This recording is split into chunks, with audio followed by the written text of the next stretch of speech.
எங்கள் ஜெபங்கள் தூபம் போல உம்முன் எழ வேண்டுமே.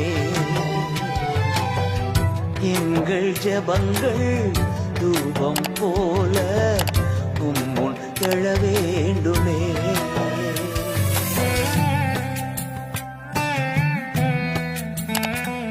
கர்மேல் மலையில் ஜனங்களை ஒன்று திரட்டி தகர்க்கப்பட்ட பலிபீடத்தை செப்பனிட்டு தேசத்திற்காக விண்ணப்பம் ஏறெடுக்கிறார் தீர்க்கதரிசி எலியா.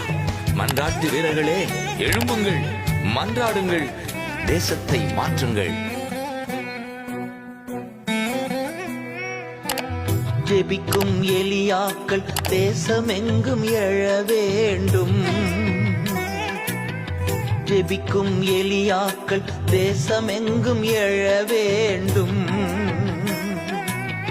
உடைந்த பலிபீடம் சரி